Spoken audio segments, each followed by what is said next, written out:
Hi అండి. ఈవేళ మా సత్యనారాయణ స్వామి శ్రీ రమా సహిత సత్యనారాయణ దేవస్థానంలో కళ్యాణం. ఈవేళ అయితే మాత్రం చూడటానికి ఎంతమంది వచ్చారో.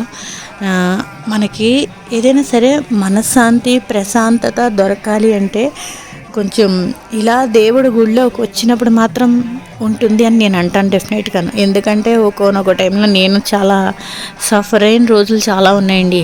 అప్పుడు మన ఇంట్లోనే బాధపడుతూ ఉంటే అది తీరదు.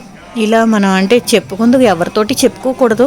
మన సమస్యలు అనేవి చెప్పుకోవాల్సిన పని లేదు. ఆ దేవుడి గుడిలోకి వెళితే ఆ దేవుడే యాక్సెప్ట్ చేస్తాడు నేను అనిపిస్తూ ఉంటుంది నాకైతే మాత్రం. నేనైతే అలా దేవుడి గుడిలోకి వెళ్తే నాకు చాలా ప్రశాంతంగా ఉంటుంది.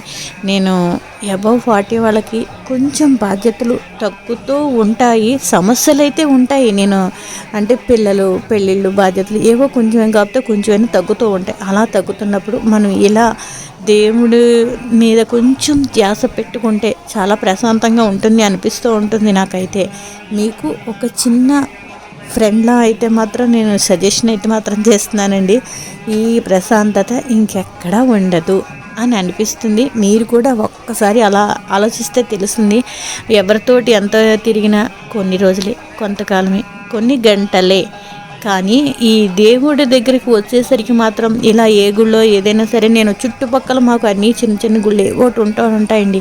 ఇలా ప్రశాంతంగా వచ్చి నేను ఈ పూజ అంతా అయిపోయే వరకు ఉంటాను. ఆ 10 నిమిషాలు ప్రశాంతంగా ఉంటుంది నాకైతే మాత్రం. ఒక చిన్న ఆనందాన్ని మనం వెతుక్కుంటూ ఉండాలండి.